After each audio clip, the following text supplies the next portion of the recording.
कि जो उड़ाऊ पुत्र था, प्रोडिगल सन था, उसने क्या किया था और कैसे उसके जीवन में सारी परिस्थितियां एस्टैब्लिश हुई कि वो दूर देश चला गया, सब कुछ उसने बर्बाद किया। उसके पिता से उसका संपत्ति का भाग मांगा था उसने, वो हमने देखा था कि दो भाई थे और उसने बंटवारा कर दिया कि भाई मेरी संपत्ति में जो आता है वो मुझे दे दो, ताकि मैं दूर देश जाकर मेरी लाइफ मेरे अनुसार जीने पाऊं। उसका पापा जो था, उसके पिता जो थे, उन्होंने सब कुछ दे दिया और वो सब कुछ इकट्ठा करके दूर देश चला जाता है। और हमने ये भी देखा था कि दूर देश में जब पैसे खत्म हो गए तो उसने क्या किया, सुअरों को चराने का काम किया और सुअर जो खाते थे वो उसने खाना सोच रहा था कि भाई मुझे बहुत भूख लगी है, अब मैं खाना कहाँ से खाऊं, ये सुअर जो है उसका ही खाना मैं खा लेता हूँ। तब उसकी बुद्धि खुली, हमने ये भी देखा। और फिर क्या उसने सोचा कि भाई मैं मेरे घर जाऊंगा और मेरे पिता से कहूंगा कि मैंने आसमान के सामने और तेरे सामने पाप किया है करके वो चल दिया घर। पर उसका पापा जो था उसने क्या किया, उसको देख कर ही दौड़ना चालू किया।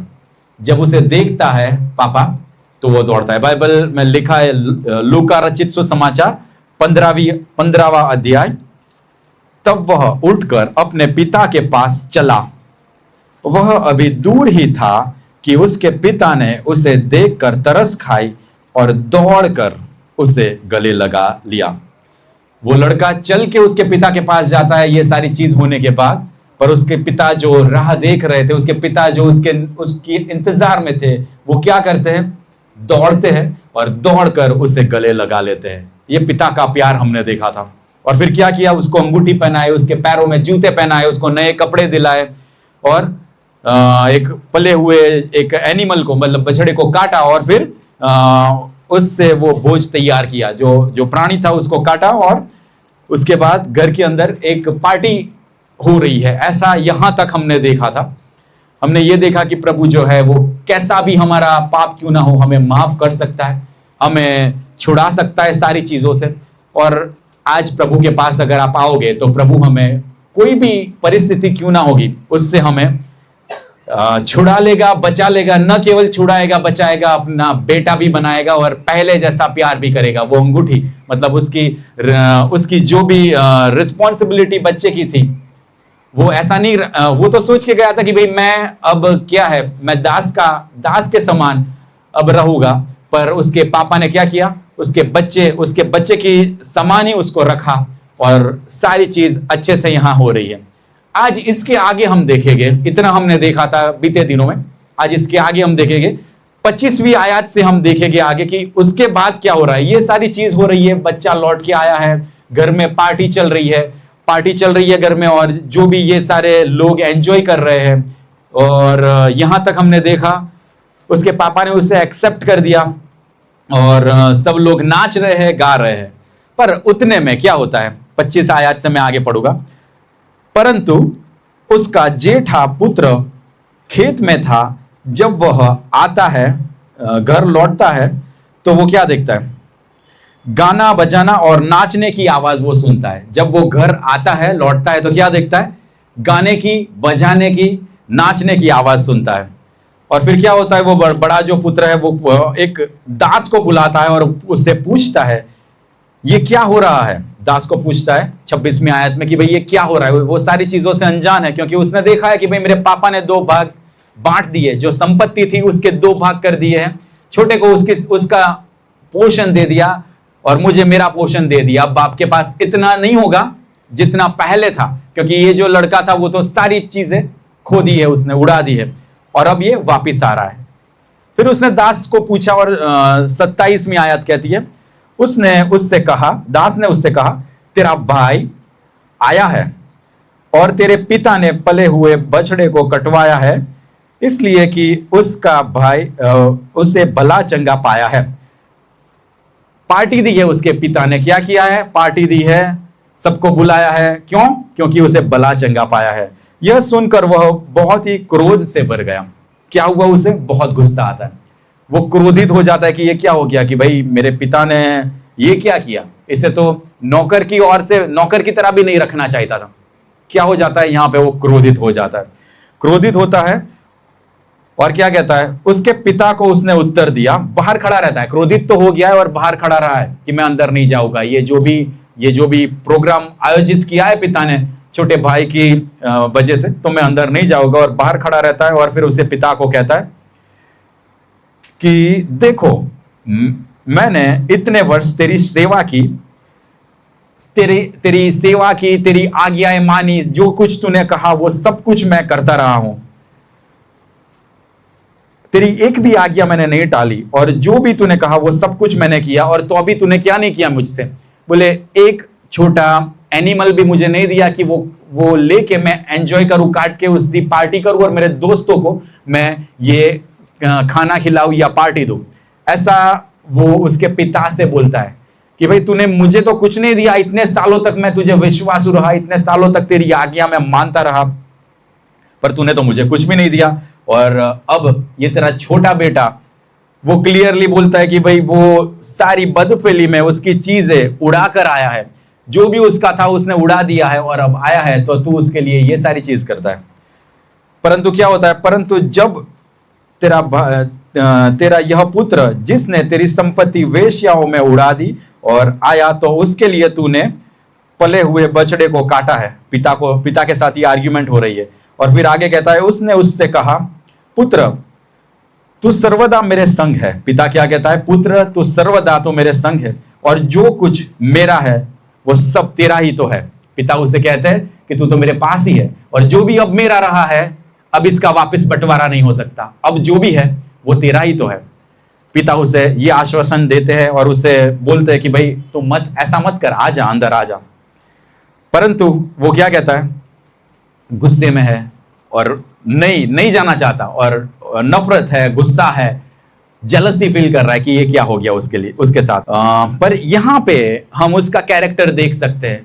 ये पूरा हम पैसेज नहीं पढ़ेंगे, पर यहां पे उसका कैरेक्टर हम देख सकते हैं कि ये घर में रहने के बावजूद, पिता के साथ रहने के बावजूद खोया हुआ है। वो जो खोया हुआ पुत्र था वो तो क्या था, बाहर था। वो खोया हुआ था, सबको पता थी कि ये खोया हुआ है, बाहर है, उसने सब कुछ उड़ा दिया, पूरा शहर जानता होगा, उसका पूरा गांव जानता होगा। पर ये जो पुत्र है ना, उससे तो क्या लोग मानते हैं कि ये बहुत आज्ञाकारी पुत्र है, पिता का सब कुछ ये आज्ञा मानने वाला पुत्र है। पर फिर भी मेरे सरमन का टाइटल है, घर में रहकर भी खोया हुआ पुत्र। ये जो पुत्र है घर में है, पिता के साथ है, सब कुछ पिता का करता है, फिर भी क्या है, वो खोया हुआ है।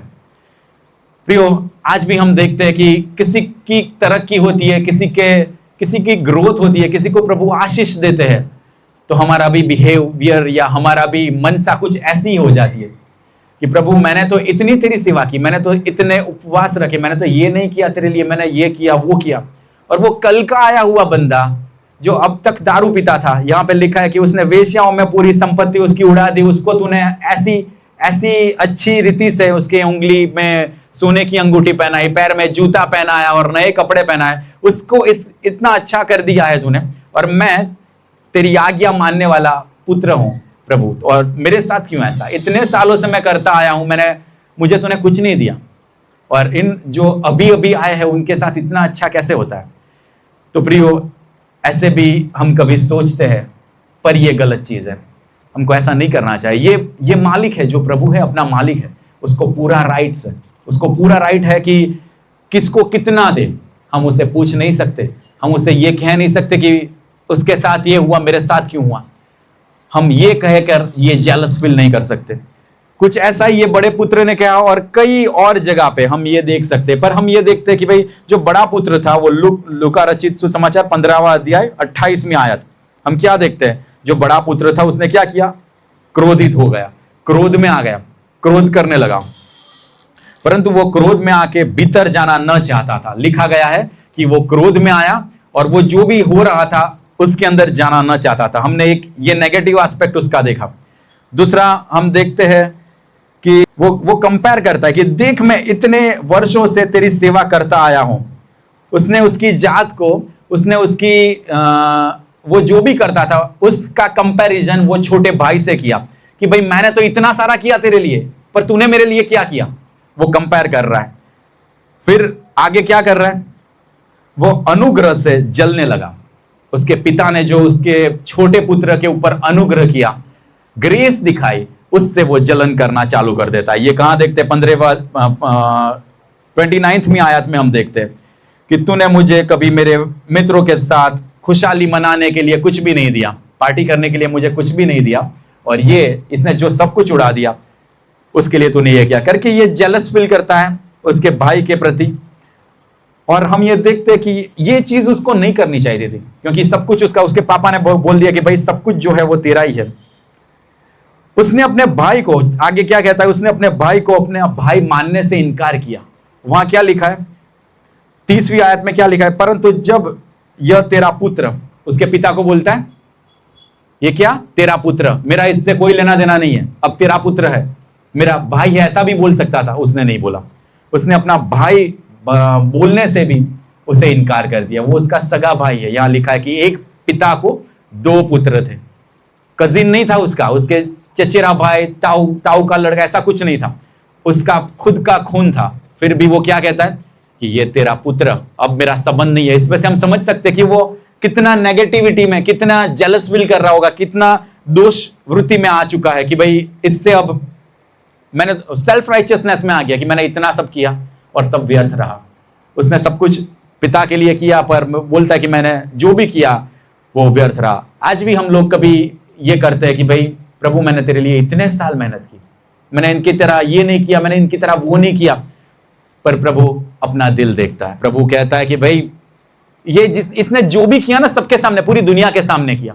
तूने मेरे घर में रहते हुए, मेरे पास रहते हुए, मेरी सेवा करते हुए, उसने जो किया ना, उससे भी बुरा तूने किया है। और इसमें ये जो स्टोरी है प्रभु बताते, उसका मेन हीरो, उसका किरदार बड़ा भाई नहीं है।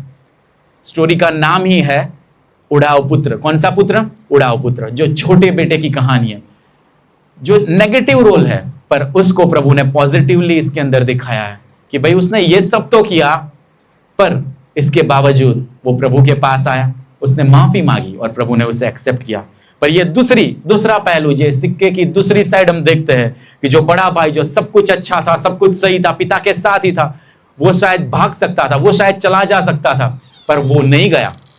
पिता के साथ ही रहता है, सेवा करता है, सब कुछ पिता का ख्याल रखता है। पर यहां पे क्या हो जाता है? जेलस की स्पिरिट उसके अंदर काम करने चालू हो जाती है। जब ग्रेस आती है किसी के ऊपर, तो ये सारी चीजें आती ही आती है, पर प्रभु उसमें से बचाए हमें और दूसरे लोगों को, आपको, सबको बचाए। हम बाइबल में ऐसे दूसरे भी उदाहरण देख सकते हैं। जोना था, यूना था, वो क्या करता है? उससे बोला जाता है कि भाई जा तू निनवे नगर के जाके प्रबोध कर कि वो नष्ट होने वाला है, और बोलता है कि मैं नहीं जाऊंगा, मुझे पता है तू दयालु खुदा है, तू ये उनको माफ कर देगा। तो अब जानते ही वो स्टोरी, फिर उसको फेंक दिया गया, पानी में फेंक दिया गया, बड़ी मछली ने निकल लिया, फिर वापस प्रभु बोलता है अब वापस जा। फोर्स उसके ऊपर कंपल्शन डाला गया कि इतनी चीज हुई, अब तो तुझे ही जाना है। वो जाता है, सबको बोलता है, घूम के कितने दिनों तक बोलता है कि प्रभु ये देश का नाश, निनवे का नाश करने वाले, बच जाओ बच जाओ बच जाओ, नाश करने वाले। और वो राह देख के बैठा है कि भाई इतने दिन खत्म हो गए, प्रभु अब नाश करेगा। बड़े पहाड़ के ऊपर जाके बैठ रहा है, देख रहा है कि अब नाश होगा, अब नाश होगा। पर प्रभु ने क्या किया? सबको माफ कर दिया। उसने भी सेम चीज की, यूना ने भी सेम चीज की। प्रभु के साथ वो फाइट करना चालू कर देता है। प्रभु को बोलता है कि प्रभु मुझे भेजा ही क्यों तूने? अगर तुझे नाश करना ही नहीं था तो मुझे क्यों भेजा? सेम चीज ये यूना ने जो की, वो ये बड़ा भाई कर रहा है। ऐसी ही चीज हमें मैथ्यू में, मत्ती रचित सुसमाचार 20वें अध्याय 1 से 16 में भी हमें ऐसा ही कुछ पैराबल देखने मिलता है कि यहाँ पे वो दाख की बाड़ी में मजदूरों को लेने के लिए वो जो मालिक है वो जाता है और रास्ते से सबको मजदूरों को लेके आता है, और सुबह एक जन को लेके आता है, फिर दोपहर में निकलता है, फिर शाम के टाइम के निकलता है, और आखिरी घंटे में भी छूटने के समय में आखिरी जो घंटा बाकी है वहां पे भी वो मालिक जाता है और चौराहे से किसी को लेके आता है कि मेरी बारी में काम करो और मैं आपको वेतन दूंगा, मैं आपको पैसा दूंगा। फिर लास्ट में जब पैसे देने की बारी आती है तो जो आखिरी घंटे में आया था उसको भी सेम पैसे दिए, और जो सुबह से ताप में लू में काम कर रहा था उसको भी सेम पैसे दिए। तब वो बोलता है, सुबह वाला पर्सन बोलता है कि भाई मुझे और इसको दोनों को सेम क्यों? कुछ ऐसा ही जेलस फील वो भी कर रहा है। ग्रेस जब आती है, जब अनुग्रह आता है, तब ये चीज हमें देखने मिलती है कि भाई लोगों का ऐसा वर्तन होता है। पर प्रियो, हमें ऐसा नहीं करना। हमें क्या करना है? जो छोटे पुत्र हम हैं, हम पापी हैं तो हम पापी हैं, प्रभु ने हम पर अनुग्रह किया, प्रभु ने हम पर दया की है, बस ये लेके चले गए तो प्रभु हमें आगे भी बढ़ाएंगे और वो आशीष में हमें बढ़ाते ही जाएंगे। अगर हमने ग्रेस को जलसी में बदल दिया, नफरत में बदल दिया, घृणा में बदल दिया, गुस्से में बदल दिया ना, ये जो बड़े पुत्र ने किया, तो ये एग्जाम्पल आप देख सकते हो। बहुत सारे बाइबल में ऐसे एग्जाम्पल है, बहुत सारे एग्जाम्पल है। काइन हाबिल का भी हमने बीते दिनों में थोड़ा देखा था कि काइन और हाबिल के साथ क्या हुआ। दोनों अच्छे थे, उनके बारे में क्या लिखा है? दोनों ने प्रभु को बलि चढ़ाया, दोनों ने प्रभु को अर्पण किया। ऐसा नहीं था कि भाई वो बदफेली में था इसलिए उसको नाश कर दिया गया, नहीं। दोनों को प्रभु के प्रति वो मन था, वो प्रभु के प्रति ज़ील थी कि भाई मैं प्रभु के लिए कुछ करूं।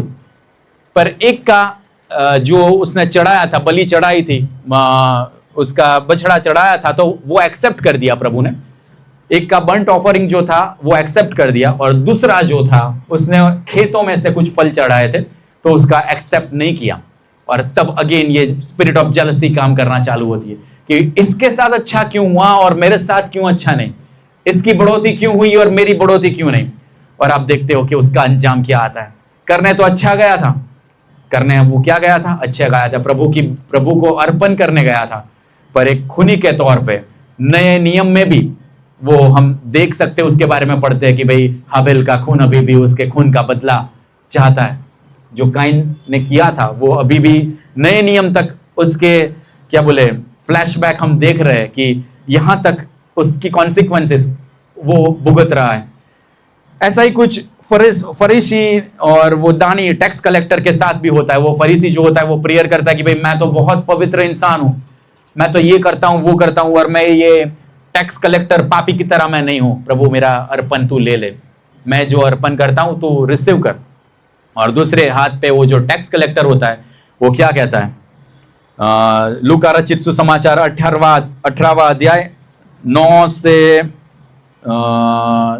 14 तक वो कहता है कि प्रभु मैं पापी हूं, God B merciful on me because I am Sinner. यहां लिखा है कि प्रभु मुझ पर दया कर, मैं पापी हूं, मैंने पाप किया है, मैंने ये भी किया है वो भी किया, जो भी उसने किया होगा सब कुछ उसने प्रभु के सामने कहा होगा। उसने ऐसा नहीं किया प्रभु मैं तो बहुत शुद्ध हूं, मैं बहुत पवित्र हूं, जैसा वो फरीसी कहता है कि मैं ये करता हूं, मैं वो करता हूं, मैंने ये कर दिया है, मैंने वो कर दिया है, और इसकी तरह मैं नहीं हूं, ऐसा बोलता है वो। बाइबल में लिखा है कि ये जो है ना उसकी तरह मैं तो बहुत शुद्ध हूं, मैं बहुत पवित्र हूं। नहीं, अगेन ये चीज यहां पे हम देख सकते हैं। तो प्रियो, बहुत सारे जो एग्जाम्पल है वो हम नहीं देखेंगे, पर लास्ट में एक मैं बता देता हूं कि यूसुफ के साथ भी कुछ ऐसा ही हुआ। यूसुफ को जब फेवर मिलना चालू होता है तो क्या होता है? उसके भाइयों, जो उसके भाई लोग थे, उससे नफरत का सामना करना पड़ा, और उसे मार भी खाना पड़ा, बेच दिया गया। पूरी स्टोरी आपको पता ही होगा, बाइबल में उत्पत्ति में जो दी गई है। और बहुत सारी चीज हुई। उसके पिता को बोला गया कि भाई तेरे छोटा बेटा है, उसको कोई जानवर खा गया है, जानवर ने मार दिया है, कोई पशु उसको मार दिया है और खा गया है और वो मर गया होगा। जबकि उन्होंने क्या किया? उसको मारकर पहले तो गड्ढे में डाला। अब बोलते हैं कि भाई गड्ढे में डालने के बाद हमारा क्या फायदा है, इसे बेच देते, और बेच भी दिया। क्यों हुआ ये? पता है क्यों हुआ? जो ग्रेस उसके ऊपर थी, प्रभु ने उसके ऊपर कृपा की थी, वो कृपा की वजह से उसको नफरत का सामना करना पड़ा। पर प्रियो, ये जो भी हमने एग्जाम्पल्स देखे ना, अगर इन लोगों ने ऐसा नहीं किया होता ना, ये बड़े भाई ने ऐसा नहीं किया होता, ये काइन ने ऐसा नहीं किया होता, ये यूसुफ के भाइयों ने ऐसा नहीं किया होता, ये यूना ने ऐसा नहीं किया होता, ये फरोशी ने ऐसा नहीं किया होता, तो कहीं वो लोग भी ये पहले किरदार में होते। आज हम पढ़ते कि बड़े भाई की आज्ञाकारी पुत्र की कहानी, ये उड़ाव पुत्र की कहानी जो टाइटल दिया है ना, उसकी जगह पे प्रभु ने ऐसा कुछ लिखा होता कि मैं एक आज्ञाकारी पुत्र की कहानी कहने जाता हूं। तो प्रियो, ये सबसे हम क्या सीखते हैं? ये जो हम देखते हैं बाइबल में कि इन्होंने ऐसा किया, विद्रोह किया, नफरत की, जेलसी की, सबने अच्छे के लिए किया है, सबने बुरे के लिए नहीं किया है। यहां एक इंटरेस्टिंग चीज है। क्यों जेलसी कर रहे? खुदा की ग्रेस के लिए जेलसी कर रहे हैं, उनको भी ग्रेस चाहिए थी। इस पे से हम ये जान सकते हैं कि वो लोग भी ये इसकी अपेक्षा करते थे कि हमारे ऊपर भी सेम आशीष आए, हमारे ऊपर भी सेम अनुग्रह है जो हमारे पड़ोसी के ऊपर आया है, जो ये लोगों के ऊपर आया या जो वो लोगों के ऊपर आया है, वही चीज हमारे ऊपर भी, वो अनुग्रह सेम एनॉइंटिंग के अंदर हम भी बढ़ना चाहते हैं। ऐसा वो लोग एक्सपेक्ट करते थे। वो एक्सपेक्ट इतना ज्यादा करते थे कि उसकी वजह से वो लोग पाप कर बैठे। इन पे से हम प्रियो ये सीख सकते हैं कि हम जैसे भी है ना, हमने पहले वो दिन देखा था कि हम कैसे भी क्यों ना हो, प्रभु बोलता है तुम्हारे पाप मैले चिथरे के समान भी क्यों ना हो, उसको मैं हिम के समान कर सकता हूं। वो लाल रंग के किरमज जैसे लाल क्यों ना हो, उसको मैं साफ करके सफेद कर सकता हूं। हमें ये चीज कहने की जरूरत नहीं है कि प्रभु मैं पवित्र हूं। हमें दिखाने की भी जरूरत नहीं कि प्रभु मैंने ये किया। हमें किसी को बताने, हमको किसी को कहने की जरूरत नहीं है। प्रभु जो हमारा है वो हमारे दिल को देखता है। हमने लास्ट संडे भी हमने देखा था कि अपने दिल को देखता है। हमारे बाहर के अपीयरेंस को लोग देखते होंगे, हमारे बाहर के अच्छे काम को लोग देखते होंगे, शायद वो लोग कहते होंगे कि भाई ये ऐसा है वैसा है, पर सबका प्रतिफल मिलता है, सबका प्रतिफल मिलता है। वो दिन जब मिलेगा तब हमें भी आश्चर्यचकित हम भी हो जाएंगे कि ये तो आखिरी घंटे में काम करने वाला आया था। पूरी जिंदगी इसने तो बदफेली में, दारू में, व्यभिचार में जिंदगी बिता दी और आखिरी घंटे में मरने से पहले प्रभु को स्वीकार किया और वो आज प्रभु के साथ बैठा है, स्वर्ग में है। और मैंने तो पूरी जिंदगी प्रभु के लिए सुसमाचार सुनाया, यहां से वहां दौड़ता रहा, भूखा रहा, प्यासा रहा, प्रभु के लिए क्या क्या नहीं किया, और मैं वो जगह पे नहीं हूं। शायद ये क्वेश्चन होगा। प्रियो, एक चीज मुझे याद आती है कि एक बड़े सेवक ने कुछ ऐसा बोला है कि जब आप स्वर्ग में जाओगे ना, आपको बहुत आश्चर्य लगेगा कि यार ये यहां पे कैसे और वो वहां पे क्यों नहीं। आप सोचते, ताज्जुब होगा आपको कि भाई ये लोग यहां पे कैसे आ गए, और जो हमारे साथ थे, जो बहुत शुद्ध जीवन जीते थे, जो बहुत पवित्र जीवन जीते थे, वो लोग क्यों नहीं। प्रियो, आज हम जांचे अपने आप को, कहीं हम वो बड़े पुत्र जो घर में रहने के बावजूद खोया हुआ था, ऐसे तो नहीं है। सब कुछ सही है, सब कुछ सही दिखता है, वो ज्यादा दिक्कत वाला होता है। बाहर से सब कुछ सही दिखता है ना, तो वो दिक्कत वाला होता है। हमने देखा है, मैं जब हॉस्पिटल में था, काम करता था, तो मैंने देखा कि 3rd stage 4th stage cancer हो जाता है अंदर बॉडी के अंदर, पैंक्रियाज का या यूटेरस का या ब्लड कैंसर। बाहर से कुछ नहीं दिखता, बाहर से एकदम हेल्दी दिखते हैं। बाहर से क्या दिखते हैं? कुछ भी दिखता नहीं है। लास्ट स्टेज तक आ जाता है इंसान, तब तक सब कुछ सही दिखता है, सब कुछ नॉर्मल दिखता है। और फिर जब बताने जाता है, स्क्रीनिंग होता है, तब डॉक्टर बोलते हैं भाई 48 कलाक बाकी है, बस इतने दिन बाकी है, 4 दिन बाकी है, 6 दिन बाकी है, नहीं जी सकेगा, सब कुछ खत्म है अंदर से। इससे अच्छा वो है कि बाहर से जो हाथ टूट जाए या पैर टूट जाए और ऐसे करके सब पूरी दुनिया देखे ना कि भाई मुझे कुछ हुआ है, तो ये अच्छी चीज है। कहने का मतलब ये है, बाहर से आप पापी रहोगे, दुनिया देखेगी, वो एक बार चल जाएगा, पर सब कुछ सही रख के अंदर कुछ और चल रहा है ना, वो दिक्कत वाली चीज है। क्योंकि अगर बाहर से दिखता है तो उसका इलाज हम करवा सकते हैं। बाहर से दिखने पर हमें भी पता चलेगा कि भाई ये कुछ गलत है हमारे साथ, यहाँ चमड़ी निकल गई या कट हो गया है, तो चलो जाके डॉक्टर के पास जाके स्टिच करवा दे। अंदर कुछ चल रहा है, बॉडी के अंदर कोई बीमारी चल रही है, हमें दिखता भी नहीं है, कोई दिक्कत भी नहीं हो रही, तो वो बहुत ही दिक्कत वाली चीज है। तो प्रियो, अगर हम जानते हैं, अपने आप को जानते हैं, आज हम जांचे कि हमारे साथ जो अंदर चल रहा है वो क्या चीज है। हम भले बाहर ऐसा दिखाए या वैसा दिखाए, पर आज प्रभु हमें आशीष दे और हमें बताए कि हमें कैसे प्रभु के मार्ग में चलना है, हमें कैसे यूसुफ की तरह रहना है, हमें कैसे यहोशू की तरह रहना है, हमें कैसे वो छोटे उड़ाऊ पुत्र की तरह रहना है, हमें कैसे वो पापी टैक्स कलेक्टर दानी की तरह रहना है, हमें कैसे कालेब की तरह रहना है विश्वास में, और हमें कैसे वो 2 भाई जो थे, आदम के 2 पुत्र थे, उसमें से छोटे पुत्र की तरह रहना है। क्योंकि आज भी उसका लहू पुकार रहा है, आज भी बोल रहे, बाइबल कहती कि उसका लहू भूमि के अंदर से पुकार रहा है। अगर वो धर्मी नहीं होता तो उसका लहू, ऐसा है, उसके बारे में दूसरी बार जिक्र नहीं होता, पर आज भी लिखा है कि हाबिल जो था उसका लहू पुकार रहा है। हमें हाबिल की तरह रहना है। आज प्रभु हमारी मदद करें कि ये जो विश्वास के सुरवीर हमने देखे, जो ग्रेस पाए हुए लोग देखे, जो प्रभु का अनुग्रह पाए हुए लोग देखे, उनके साथ जैसे प्रभु ने ये सारी चीजें की, ऐसा हमारे साथ भी करे। क्योंकि प्रियो, ये बहुत नॉर्मल चीज है, जगत में भी होता है और आत्मिक जीवन में भी होता है। जब तरक्की होती है, जब बढ़ोतरी होती है, जब फेम और नेम बढ़ती है, जब आशीष बढ़ जाती है। सिंपल, आपके पास एक साड़ी अच्छी भी पहनोगे ना, तो आपके पड़ोसी क्या बोलेंगे? देखो, दिखाने लेके, क्या अब अच्छी कंडीशन हो गई है तो आपको सबको दिखा रही है। अच्छे जूते पहन के निकलोगे तो भी ये चीज होगी। और बड़ी चीजों में गाड़ी लेके एक गाड़ी थी, 2 ले ली, 2 से 3 ले ली, तो फिर ज्यादा होने लगेगा कि ये क्या कहना चाहते हैं, किसको बताना चाहते हैं और क्यों चाहते हैं, ऐसा क्यों करते हैं। तो ये चीज होनी ही होनी है। जब ग्रेस आएगी, जब अनुग्रह आएगा, तो उसके पीछे ये सारी नेगेटिव चीज थोड़ी बहुत आएगी, पर प्रभु उस सब में से भी बचाएगा। पर ये जो नेगेटिव चीज अपने पास आती है, वो शायद हम किसी के लिए ना बने, वो बहुत ज्यादा रिस्की है। किसी और के पास जब ये ग्रेस आती है, अनुग्रह आता है, तो हमें ये जांचना है कि प्रभु, मैं तो कहीं वो बड़े पुत्र के समान नहीं हूं ना, मैं तो कहीं यूना के समान नहीं हूं, मैं तो कहीं कालेब के केन के समान नहीं हूं, काइन के समान नहीं हूं। वो सारी चीजें हमें देखना है। प्रभु आज के वचन को आशीषित करे और सुने जाने पे आपकी भी मदद करे कि इसे कैसे लेना है, कैसे हमें रिसीव करना है। आमीन। Thank you.